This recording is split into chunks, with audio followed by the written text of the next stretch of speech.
Hi, I'm Dom Hind, and fuck, I'm nearly 50. Actually, I'm 47 in 1 month, but who's counting? The thing is, time moves fast. 1 minute you're deep in the hustle, building a business, chasing goals, feeling like you've got all the time in the world.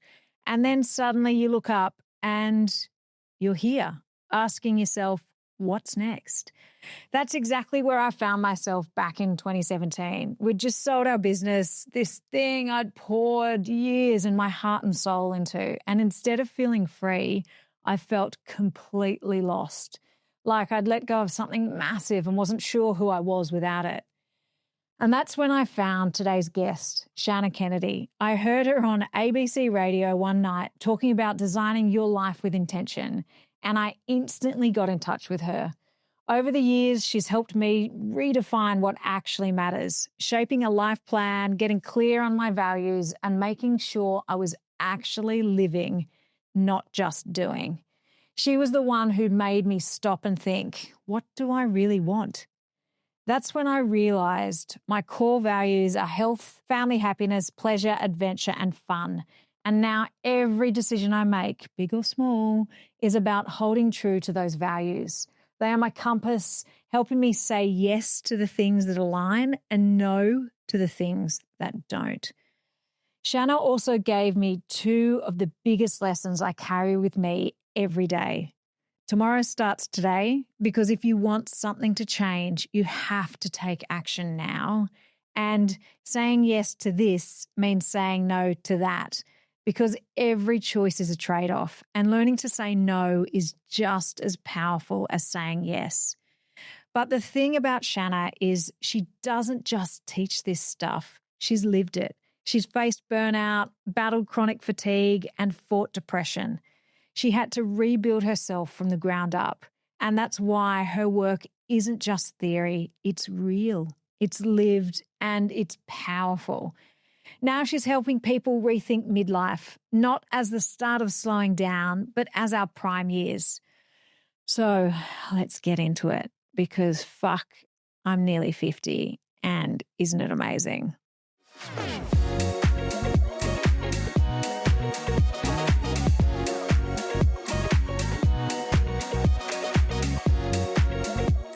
Some people come into your life at exactly the right time.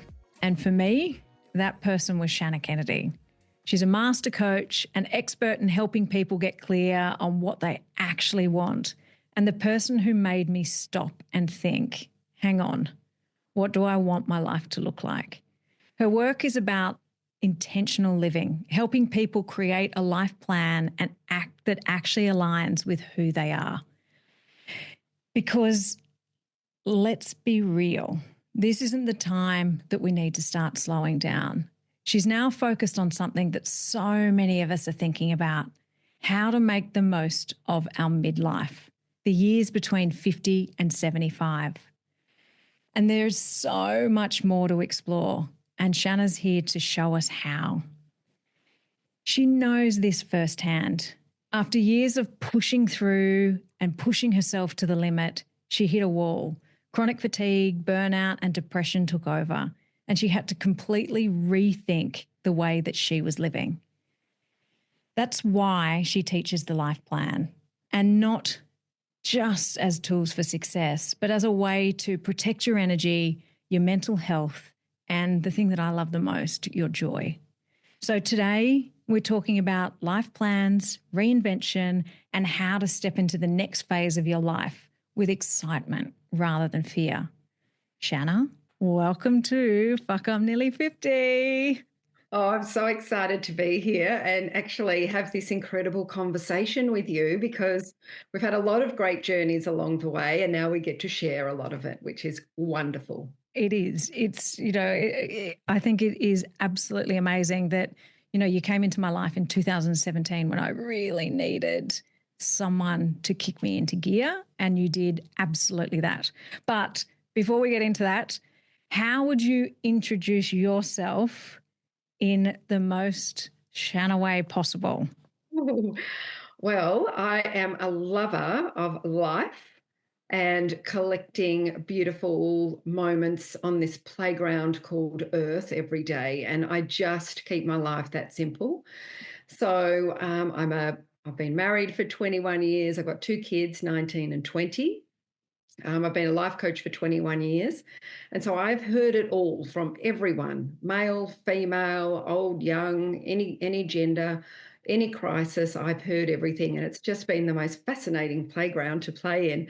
And I'm just actually really excited about sharing some of the concepts with people around how exciting life can be if you change your mindset and turn it into the playground of life. And we've got the zipper and we've got the Ferris wheel and the slides and the swings. They're just jobs that you do. But we are not our job. Mhm. We really are the people in the playground, and we're here to collect joy. We're here to enjoy what we've got. And we're here to have a great plan and a roadmap for the brain. So it becomes really excited and has direction every day. And keeping it as simple as that is my passion for life and what I want to do and serve for life for. Yep. And I think you do such an amazing job of making it simple for people. Like it's not, so many people get so scared about what do I need to do next, but you just make it easy, Yeah. really easy. Yeah. We've got to cut through all of that stuff and just make a beautiful, simple plan. And then you can let go of a lot of the baggage that we keep or carry. Yeah. And there's a lot. Anyway. Um, you've worked with so many people to help them get clarity on their lives. What's the first thing you ask someone when they come to you feeling lost? Mm. I would say to you, so you're feeling lost. Is it your motivation is lost? Is it your energy is lost? Or are you lacking clarity? Mm, A lot of people just don't have a clear path. And so it's like they're driving around the roundabout and they're just feeling lethargic. They're probably languishing, that nice word where we're just existing really. yeah. And a lot of it comes down to, well, do you have any clarity on how you want to feel and what your next decade looks like? And if you don't, well, we need to build a beautiful base for you. And I think that's, after selling with Collective, I think both Justin and I came to you because we were lost. We'd lost our identity. We thought we'd invested so much time and effort and love into this thing, and then it was gone. The And Ferris, yeah. so, yeah, and we were like, what do we do now? Like, how do we actually define our purpose and reclaim that joy? And And a lot of people don't know their own values to start with. And I think that's where, it's the biggest problem of all. And I think that was one of the things that you gave me the most clarity. And I still use it every day in defining of your values, because I know you say you can only have three, but I've increased mine to five. But it's like the health, family, happiness, pleasure, adventure, and fun, because that is my compass for absolutely everything I do and every decision I make. Because if you don't know what your values are, how can you know what the right way forward actually is? Yeah, well, you can't. So, the first question is who are you without your job? And so that usually stops everybody in their tracks. And it stopped me in my tracks too, because when I got sick with chronic fatigue before 30, I was the high flying sports executive flying around in helicopters, buying and selling athletes. Now, it is the ultimate dream job. And I married the job. I loved the job 7 days a week. Mm-hmm. And when I got sick, I got myself a coach. So no one had coaches back then except athletes. And I was like, well, I'm around all of these high performing humans. I want one too. So I got myself a coach, and it was a life coach, and I'd never heard of them before. And the first question was, who are you without this job? And I had no idea and went into a great depression. And I was like, but I am this job, this company revolves around me. And like, it doesn't. Yeah. So, it was a big reality check. And she said to me, we need to build you the person who turns up to work and goes home, but it doesn't matter what ride you get on, you need to be the solid person first. And I think for women, we're wives, we're mothers, we're daughters looking after parents, we're juggling degrees and work all at the same time. And fuck, I'm nearly 50, you're in perimenopause. There is so much juggling going on that we really do need to reclaim who you are without it all. Yeah, and I think it's such a critical thing to think about, is that we get into the mindset that we are our job, and you know, you need to start thinking, what am I actually without my job, and who am I as a person? Or what, we just get caught in that career focused mindset instead of looking at that bigger picture. And I Yeah. think without that plan or that vision, Mm. it's hard. Because it's external. So society talks to us and we portray our external life, but we all know that happiness is an inside job. Mm. But nobody's sharing the inside bit and nobody wants to look at the inside. I always say it's like the soil of the tomato plant. It's in the soil that is where the greatness is, not spraying the plant with something nice on the outside. So when you work with a coach, it's really about going inside and getting clarity from the inside, not just creating something externally.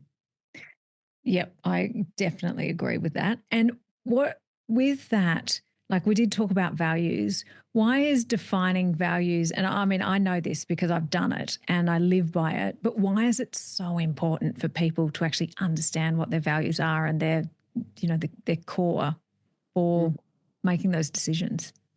Well, values are your internal compass, so Hmm. to speak, or the lighthouse that's going to guide you when you make decisions. It's actually the base of your emotional intelligence, and it's the gateway to your authentic self. Mm. And so, if we're going around life without that clarity and confidence on the inside of this is what's most important to me, and this is actually who I work for, is my values. So, we just had yours, mine is health. Health doesn't mean, am I healthy? It means, what am I doing for my physical health today, my mental health training today, my emotional health, and my spiritual health. So I Mhm. got four big buckets to work on every day. And then family, how I show up for my family, and then achievement, because I'm an achievement junkie. But the achievement isn't, oh, did we sell 10,000 more books? The achievement is, what did I do to protect the asset today, which is Mm. myself? If we don't have values, then you are just, it's like you're driving around and just reacting to wherever the traffic takes you. When you've got values, you're very clear about, I'm going to make a decision because it actually works towards my values. When people make decisions and they've got that sick belly feeling, they know they should be saying no, but they're saying yes. And it's your values talking to you. And when you've got them and you can see them every single day, like a big sign. So mine are on the bathroom mirror. They were on the car dashboard. My coach made me put them there when I was 30. And they're still on a sticky note next to my computer. Because as soon as we put visual away, we forget. Yeah. But if it's your screensaver or you see it on the mirror for the last 20 years, you cannot forget that that is the order of how you make decisions, and it gives you like purpose. What am I going to study next, or what job am I going to do next? And you'll find it usually in your values. Mm. And one of the things that I love that you just spoke about was protecting the asset. And I think this was something you drilled into both Justin and I when we were going through our transition. And it was, you don't really think about you as being an asset, but it is your biggest asset that you have in your life. Yeah, you work for the business of you. So Mhm. it's like, I always say it's like the oxygen tank, and we put on the mask and we go and help everybody. But who fills the tank first? Mm. So if you don't actually work for the business of you first, we can go around and do all of these things, but we have resentment, we get exhausted, we feel betrayed, we burn out because we forgot to fill the tank every day. We just keep burning it on that smell of oxygen and keep putting the mask on.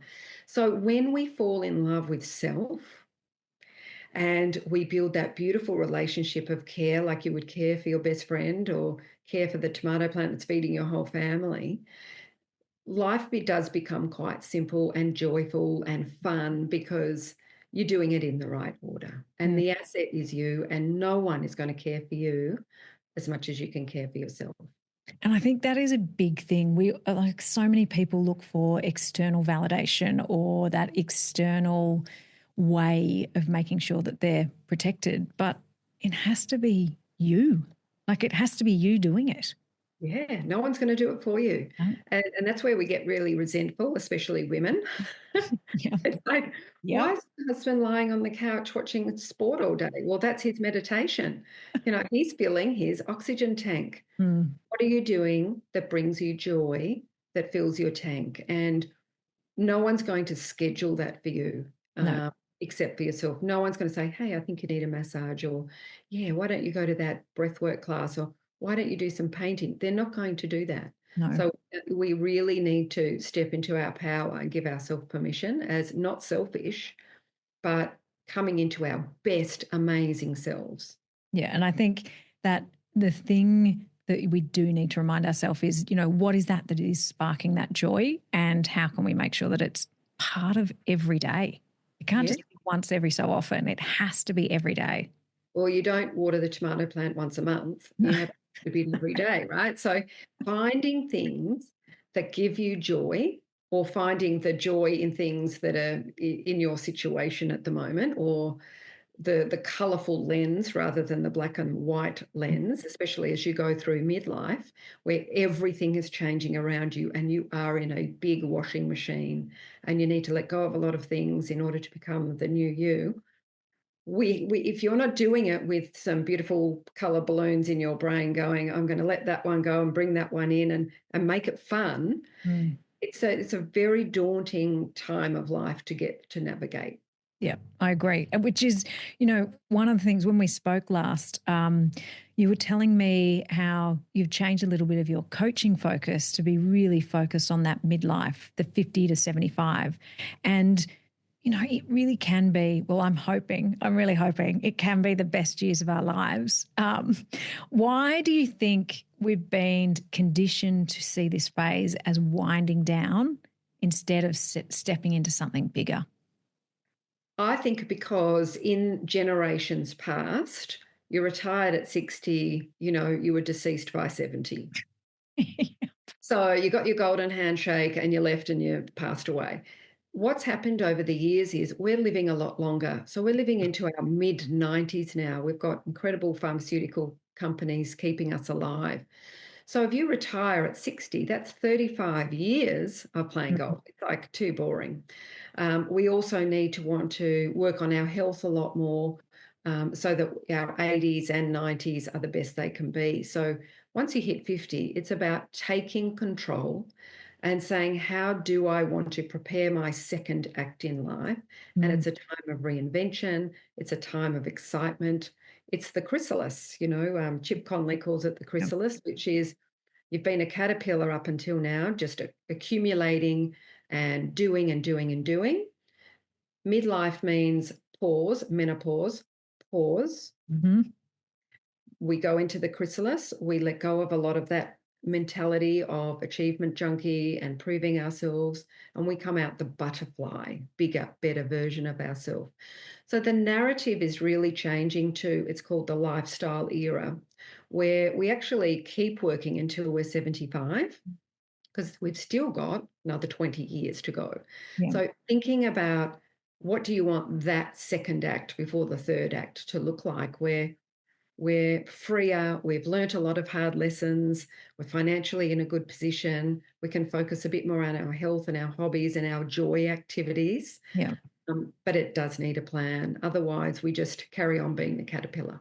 Mm. And something that I thought was really interesting was the work that you're doing. It's, quite evenly split between male and female, which is great. Oh, yes, yes. I mean, men have a menopausal crisis as well, a midlife crisis where, their identity's been wrapped up in their job the whole time, and Mm, they've all of a sudden thought about the word fulfillment. mm, Where is the purpose in this? I've got my Ferrari, I've got my houses, I've got my share portfolio, I've got my crypto, I've traveled the world. Where is the fulfillment? And because they've never done the internal work. yeah. So it's so joyful for me to have my business as 50% male and female, because men are starting to say in their 50s, there's got to be more to life than this. And we start unpeeling that onion, and it's just glorious because we just find what really gives them the joy. And what do you think is, I mean, with how we are changing now and more people are thinking about getting the most out of midlife, why do you think people were getting it so wrong before? I think because number one, nobody talked about menopause before. That was, I don't know, just a word which meant Mm-hmm. nothing. Our mothers, my mother never talked about it, so we never really heard about it. But I think women are finding their voice now and really understanding that I do need a plan because it's a long marathon if I don't have one, with beautiful Gatorade stations to stop at and recheck in with myself and really own the roadmap. I think we're finally giving ourselves permission, whereas generations before did not. And I think it's interesting. A friend of mine was telling me the other day that her husband was at tennis with all of his man friends, and they were all talking about their wives going through menopause, which, in the past, that would be definitely a discussion that was not had and no one would talk about it.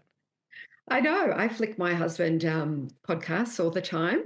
So I'm like, you just need to listen, just so that you're a little bit educated of what's going on in my body at the moment and how my brain is changing and my body is changing. And he's actually been like, I just didn't know any of this. And I'm like, well, neither did I. So we're sort of going on that journey together. And it's actually been, we've put a bit of a joy on it as well. Like it's a fun trip. We're going on a trip Yeah. before I get back to reality. So I think it's the way that we frame things, Mm. talked about the playground and it's let's go on this little walk detour over here while my body changes and learn and upskill and think about, what's important to us in the future. Yeah, I think that's a great way. Like it does, like everything does come back to that reframing and making sure that you are thinking about it from totally different way. Yeah, we And don't need to be Debbie Downer. no, Like we can actually laugh at the whole thing and just say, wow, I am in the chrysalis turning mm, into a butterfly. Like this is amazing. And the butterfly has to struggle to get out of the chrysalis. Like it pushes and pushes and pushes. And it's in the pushing, the hard work, mm, the uncomfortable work, the pain of change, the pain of the pushing that makes it strong enough to fly. yeah, yeah. Don't go through it, we're not going to fly. Or if we go through it without really understanding it, I think we don't come out so well. Yeah. Yeah. But see, in that, that's the opportunity to go, how can I actually have some fun and find the joy in it rather than being that Debbie Downer and, Oh, yeah. retreating. Oh, I would say to my husband, Mary's in the house, Mary menopause. Yeah. Like if you breathe the wrong way, your life is in danger. So, but he just laughs and I laugh and it's the way that you play the game. Yeah. And it can either really add to your marriage and to your household and to your mental health. Mm, It can really destroy the whole lot. yeah. The whole lot. Yeah. And I mean, one of my favorite things in the world is, or the thing that keeps me sane or as sane as I can be is whoever has the most fun wins. And, whatever phase in your life you were in, if you just think about that, it's such a good thing to try and change your mindset and focus on the fun. Absolutely. Find the color. I always say find the color. Like, where is the magic? The magic is I'm driving my little mini, because I don't need a family car anymore. Or, oh, I just had the most amazing coffee. Or, we keep showing up to our classes and just high-fiving yourself, just finding little bits of joy that we've got fresh air in this country. Yeah. We've got beautiful fruit. We've got amazing produce. We've got a bed. We've got a pillow. We've got a doona. Yeah. When we actually go into the minutia of, I'm looking at a beautiful leaf out the window, the joy is sparked, Mm, and yeah. we're not even looking externally anymore. No. We're just so awake. We're living wide awake, and that's a really beautiful place to be, and it's a beautiful game to play every day. Yeah, it is amazing. And one of the things that I love is you say that this phase is really about that reinvention and excitement. And what are the things, or what are some of the things people should be embracing rather than just retiring into nothingness? Mm. Well, I think for me, coaching people, and I've asked you this many times, is the brain will just do nothing because the brain is really lazy. Mm-hmm. It doesn't like to work very hard, right? So it just likes to be comfortable, sit in the corner, and not do very much. So we need to bring it out of the corner and we need to create a visual for it. So that's why we do vision boards, which is what brings you joy, what creates challenge for you? What would you love to learn in the second half of your life? What are you interested in? What's on your bucket list? Like, we need to start creating a picture for it to look forward to. Mm-hmm. Otherwise, it gets lost in the day to day and your hormones and the weather and what's happening with the kids and the husband and the job. And it actually just needs to cut through all of that to think about what is the purpose of this chapter of my life. Mm. And I think one of the things that you do really well is your seasons planning. And I love the seasons planning because it's not New Year's resolution, start of the year. It is every season. You've got, what are the podcasts to listen to? What are the books to read? What am I going to learn? What's something that's going to bring me joy? What are the experiences we're going to have? And just reframing it from seasons is such a great way of doing it. Yeah, because if we start January and say, right, this year I'm going to be like fit and I'm going to be strong and, I've got to have a growth mindset and, I'm going to approach life this way, it doesn't last. It's too much for the brain. If we say to the brain, let's just think about autumn. We're Mm. recording this now at the beginning of autumn. So let's just think about the 12 weeks of autumn and what that means. The weather's changing, the leaves are changing, it's a time of change. What do you want to change? The way you eat, what's one habit that you want to change for 12 weeks? The way that you think, what's something you can put up on the fridge or your car dashboard for 12 weeks? 12 weeks is doable, Yeah. really doable. These are the two books I'm going to read in autumn. So when you give it a beautiful map and the map's up on the wall, it just focuses in and it gets rid of all of that inner critic, confusion, washing machine feeling, because you go, I got focus today. I know Yeah. what I'm doing and why I'm doing it because this is how I want to feel. Mm. And and I love that because autumn is about the change. Winter, you would always tell me, was about the hibernation and getting like the big projects, the boring stuff done. And then spring was when you can actually come back out, be Yeah. with your friends and actually really enjoy it. And same with summer. Like it's just a great way of reframing how you Especially think about winter. things. People Oh, say winter, it's so boring. I'm like, oh gosh, my list is so big for winter. You want to do your tax, you want to go through all your insurances, you want to get all the boring, horrible things done in that 12 weeks. Because if you're doing your tax at Christmas, oh, summer vacation, that is not fun. So it actually gives rhythm and ritual to your year where your body says, I don't have to be like this all the time. mm, Summer, we set no goals, we're free, we're spontaneous, we want to be outside, we want to be at the beach. Winter, right, let's get serious and knock off all the admin for the year. mm. It's just a beautiful way of thinking and gives the brain purpose. And also, I think it gives why I used to love doing it with you was you would give me permission in winter to get all the boring stuff done and I could actually just do it. And I loved it. I know, because you're not going to a barbecue in the winter. So it's either, more Netflix or get stuff done and feel really great about it because it's all done. Mm, When we do things, our confidence in our internal confidence elevates to a whole new level. mm, So when you've got the whole year up on the wall in 4 pieces of paper, which is just the 12 weeks, one sheet per season, you've got this beautiful visual for the year. It's not overwhelming. mm, It's real. It's fluid. It changes a bit.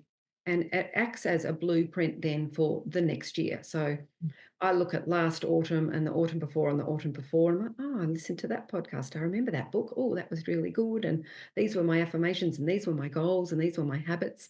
So success leaves clues. And you know how we always say, you and I, stick in your own lane. yeah. Who cares what Sally next door's doing? Yeah. The way to stay in your own lane and to stay focused and to stay confident is not to compare. Yeah. Is comparisonitis is the thief of all joy. And if you've got this beautiful year mapped out, you don't need to look sideways. And so we can stay on point, and it's a creative project, and it's really is a beautiful soul nourishing grounding exercise. Yeah, I love it. I love it because you can. It's you're focused on you. You're not focused on anyone else. It's just you. Yeah. And in midlife, you're going to have to really knuckle down and do that because everybody is going to experience it very differently, Mm. and comparison doesn't work at all. Oh, compare it. And it's the worst anyway, the absolute worst.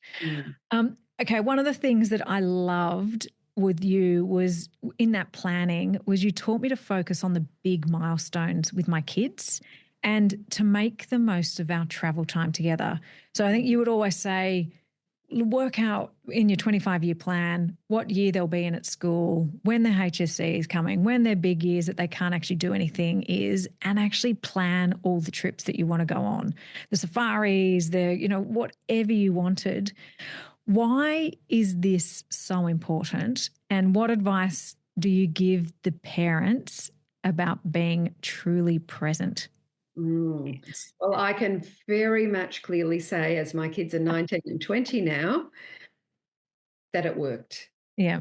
It is the most powerful, beautiful family document that we own, Mm-hmm. where we can actually now look back on it and see everywhere we've been, everything that happened with the kids when they broke their arm and when they got their braces on, and when they did that camp, and it's all there. All the trips are there. It's recorded.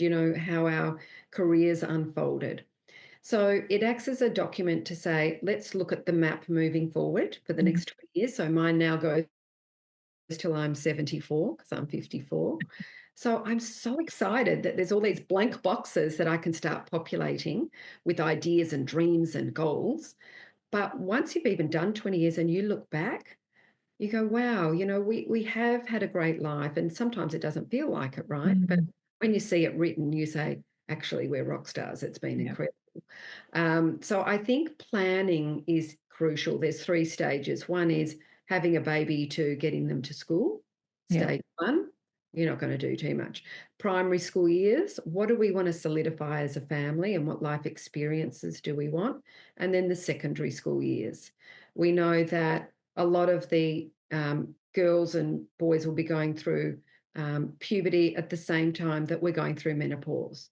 So Mm. it's really nice to prepare for that, the house for that. It's not going to be that pleasant for a couple of years. So, and then you sort of see the other thing, which says both kids have finished school, Mm. which is where I'm at. And it's like, whoa, oh gosh, where did that go? But you get to look back and say, we didn't waste a moment. We were so present because we were so intentional. Mm. So doing a life plan, it actually allows you to live wide awake with your kids on purpose because it's a very short time in your life. Yeah. Feels like it's going slow, but all of a sudden it's over. Yeah. And And I think, then you're in the next stage. Yeah. yeah, the wide awake with purpose is such a big thing because I think we just sometimes just get caught up in the stuff. And at least if there's purpose, it means that it's, And as you know, because you've done it, when you've got it printed and it's sitting on the desk all the time and you're looking at it all the time, you can't forget your purpose. no, you can't. Can't forget that the landscape is going to change because if you add 10 years, if all the listeners just add 10 years to how old they are now, then add 10 years to how old their kids are and their pets are and their parents are, you have a very different landscape. Your life is going to change Yeah. dramatically. Yeah. So how do you want to manage the drive? I think it was really confronting when I did it because we've just lost our beautiful dog, Gertie. And when I was going through, when she was getting older and older, I was like, oh, this is, we're going to have to plan for this. Very confronting. It is really But confronting. it's also empowering because people decide, yeah, we'll get another dog, earlier on, or no, we're going to be pet free for a while because we're going to do a lot of travel. So it allows you to be the driver in life still. Yeah, true. It does. How do you help people design a life that prioritizes what actually matters to them rather than what they think they should be doing? Mhm. That's a great question. So that's where we tap back into your authentic self. Mm, And I would always challenge them. Is that what you think you should be doing? Or is that really coming from your own values of joy and creativity and adventure? Because your plan doesn't look very joyful or creative or adventurous to me. So really, the coach's job is not to do the plan, it is to challenge them, mm. challenge their thoughts, help them design it, give them some great ideas, show them where the milestones are. When you want to be planning for retirement and having a financial plan starting at 50, so you retire with the money you need to get to 95. It's really about giving you that beautiful base, which becomes a chessboard.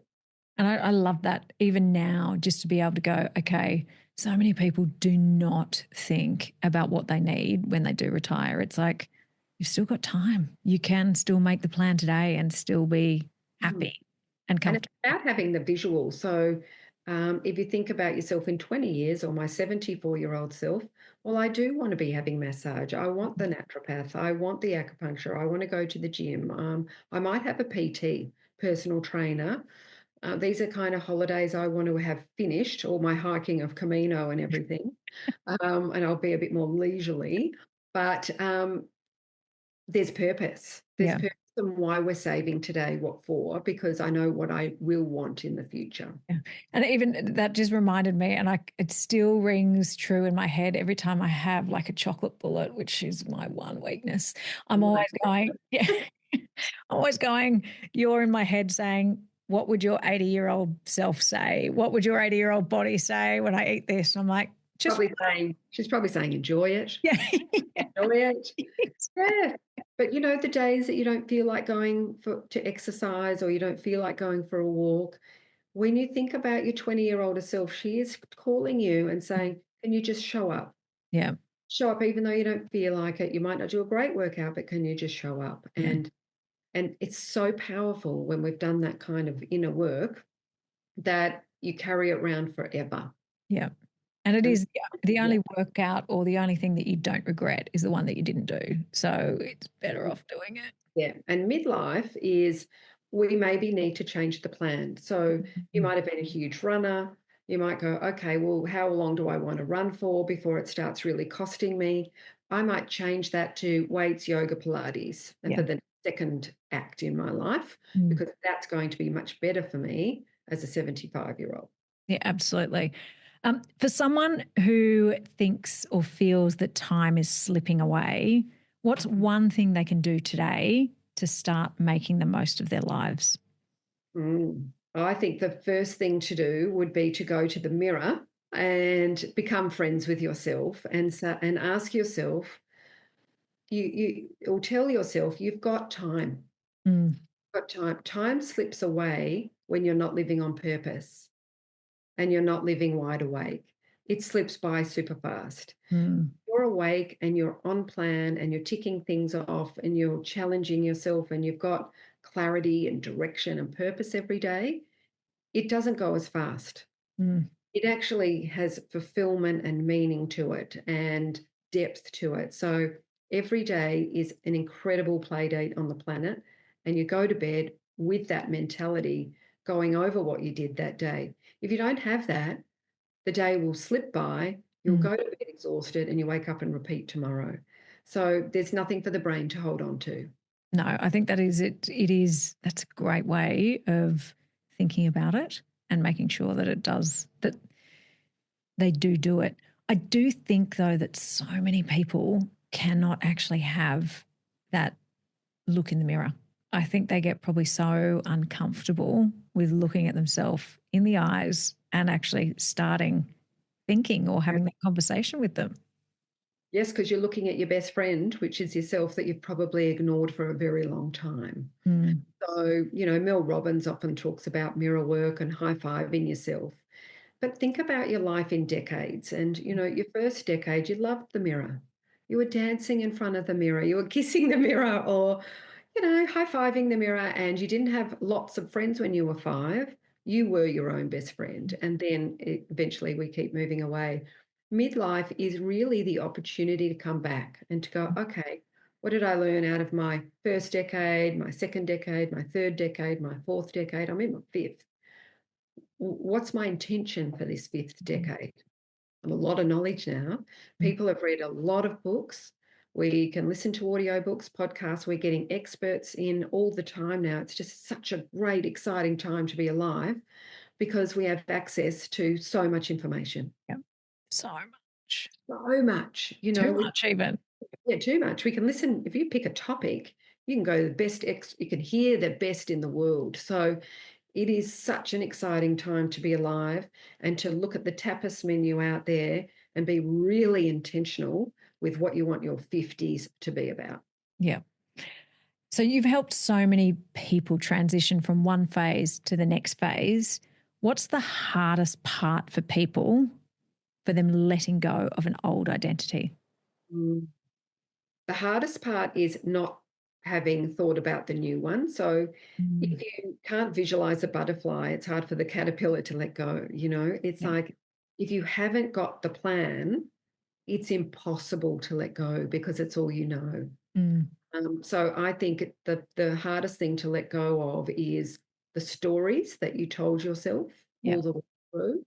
And when you've got a new plan, you can create new narrative and a story that you're going to repeat, which is far more positive. Yeah. And I think that is, it is like it comes to always back to your mindset and making sure that those stories are ones that are actually positive and can take you forward as well. With that, what are some of the biggest mindset blocks that hold people back from fully stepping into who they're meant to be? I think a lot of people lack confidence Mm-hmm. in self and that self-belief. And when your hormones are shifting, we quite often feel invisible. Yeah. A lot of people say, I feel invisible. And the change is so radical in the body that we lose a lot of confidence, Mm. huge confidence. So making the shift is about saying, okay, I can see that I'm in a change phase at the moment, like the change of seasons. So I do need to flow with it, but I also need to educate myself and create something that brings me a bit of joy whilst I'm going through the transition. And I think it's important people give themselves permission to, Mm.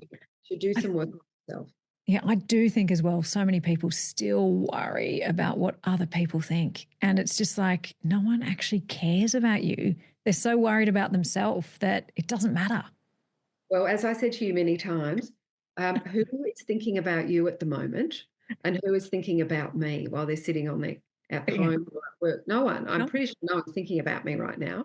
Well, I Uh, am because I'm looking at my you. job and you, but nobody is. Everybody is so caught up in their own worlds. No one is thinking about you. So it's that comparisonitis. It's that fear of judgment. That can definitely stop people and worrying about what other people think. And most people, if you step into your greatness and your authenticity, will actually think, wow, that's impressive, Mm. and actually be motivated and inspired by you. Yeah. And the ones that aren't, who cares? Mm, Like, who really cares? yes. You're Yeah. starting a podcast. It's awesome. It's so fun. It's Mm. adventurous. It's a playground for you. It's incredible. It brings your personality to life.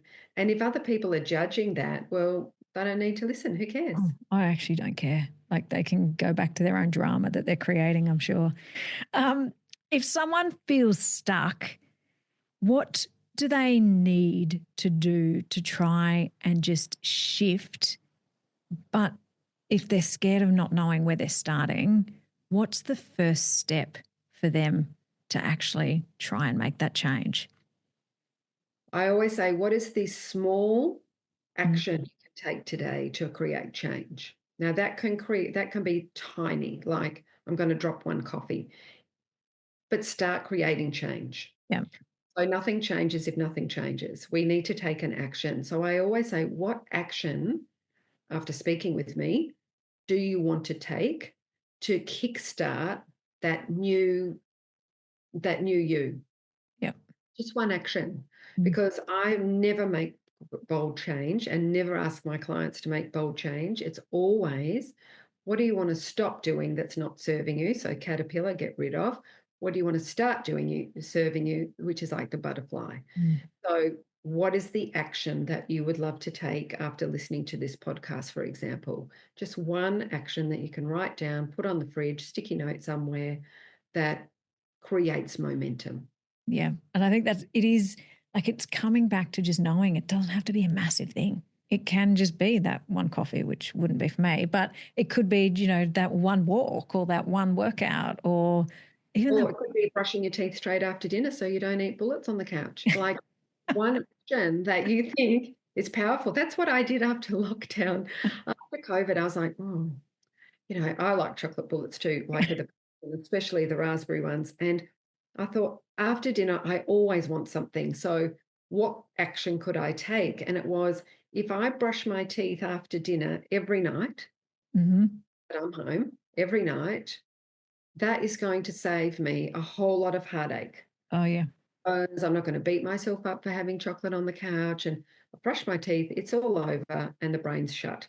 Mm. So just helping the brain by giving it a very clear directive is how we create momentum. Yeah. It's funny. I've started having a magnesium collagen hot chocolate so that I don't actually eat chocolate. And I'm like, God, it's so much better. I'm still having that sweet hit, but that's it.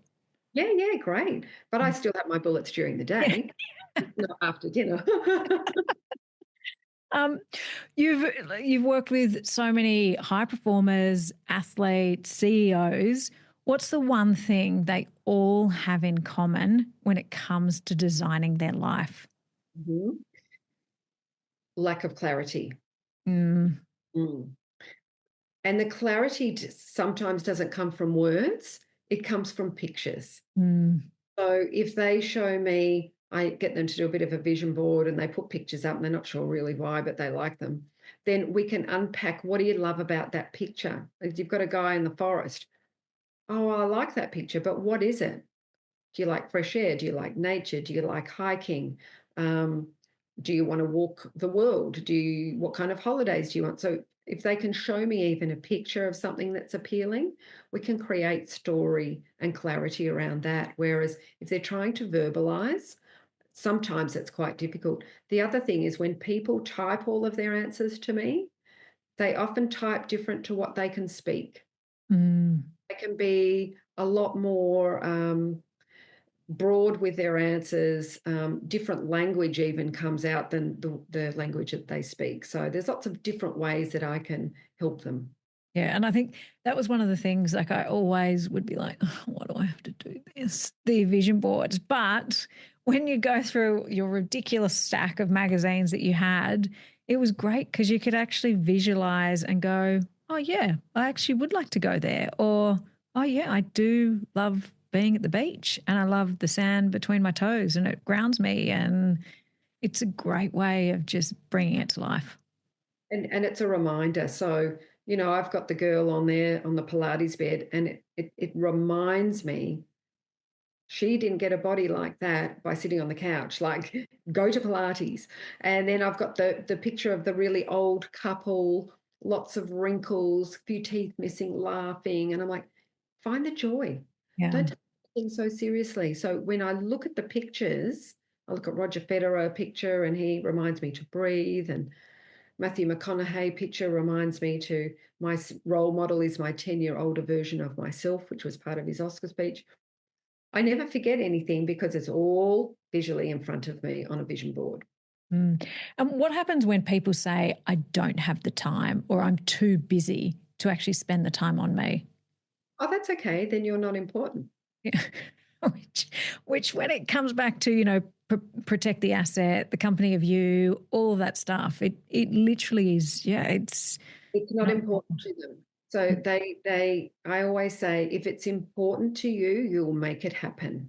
Mm. So getting to the stage when it's important usually is a breakdown or they're burnt out. We don't want to get to that stage. Mm. want to actually show people that you don't have to get to the brink to realize things are important and to jump on the horse and see how exciting it is to drive your own life and Mm. how colorful it can be and how purposeful it can be rather than waiting for your retrenchment or your retirement or your health crisis. Yeah. And I think one of the things that you taught me was that so many women do put themselves last, or they put kids first, husband, house, work, everything in front of themselves. But if you are suffering in whatever way, whether it's mentally, emotionally, or physically, you can't actually show up and be the best version for your family or for the people around you or for your friends. And I think it's such a good way to think about it, is you have to actually become the priority. Yeah, otherwise you're the martyr. And martyrs have a lot of resentment in their life, which is poisonous to your body. Mm, So it's like I'm happy walking around with my phone on red all the time, calling people. Like that's how you're living. So when you plug the phone in and the phone is fully charged, you have a very different day than running around with it on red. mm. That's us. We're the same. We need direction, we need clarity, we need purpose in our day for that to be full and on green. And it's self-care is not selfish. Yep. No, and I think that was something that you really helped me realize, is that you have to protect yourself and make sure you are doing self-care, which I am extremely good at now. So it's the best, isn't it? It's No amazing. So guilt. There's good. no guilt attached to that. Oh, I've got none at all. But it's an Very. investment, right? It's an investment into the quality of your fuel, like the oxygen tank and the phone. It's like an investment into, you know, I can give so much more if my tank is full. Yeah. I can also handle curveballs Yeah. if my tank is full. And that's a big one because when you're running on empty, exhausted, tired, and you get a curveball, you will not cope very well. No. You don't have the structures in place, you don't have the mindset in place, you can't see on your 20-year plan this is just a little bit of a detour. Mm. You actually think the whole thing's gone. And it's just a detour. Yeah. And the resentment and the way that you react when your tank is empty to versus when it's full are two totally different reactions.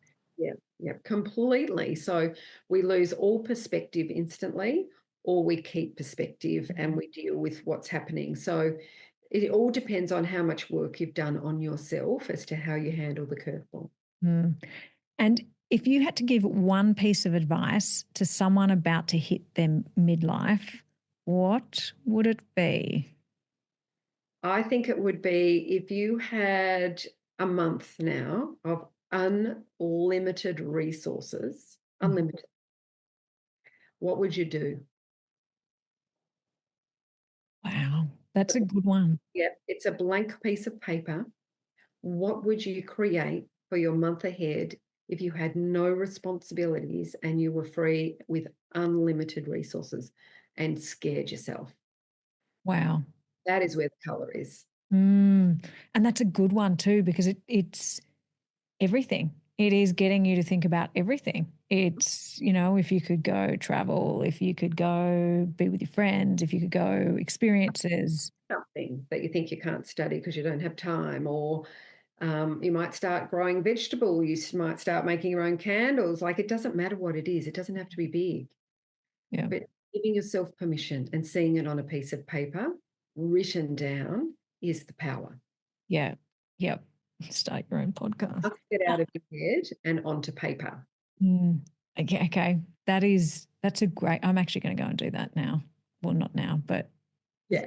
yeah, soon in the Get next it day or out of two. people's heads and onto paper. And when you see it on paper, it's like, actually, that really excites me, or actually, that's not what I really want. Mm. But your brain has to see it on paper. Yeah. And I think that is like from everything that we've worked on together, but also from today, it is, if you do not spend the time thinking about you and planning, you just don't have that clarity so that you can actually take that step forward. And I also think that without that clarity, you don't have the confidence to do it either. And I think the clarity gives you that confidence. Yes, 100%. And if you don't have a plan for yourself, you're living someone else's plan. Yeah. Yeah. And something you always say is you're a human being, not a human doing. And I think by having that plan, it puts you back in that human being mindset. Absolutely. Because without a plan, we panic. So Mm, if you get in the car and you think you're driving to Brisbane, but you haven't put it in the GPS and you're driving, you're panicking. You are not enjoying the journey. You're not noticing the sights. You are so trying to survive the moment of, well, I don't want to miss the turn off.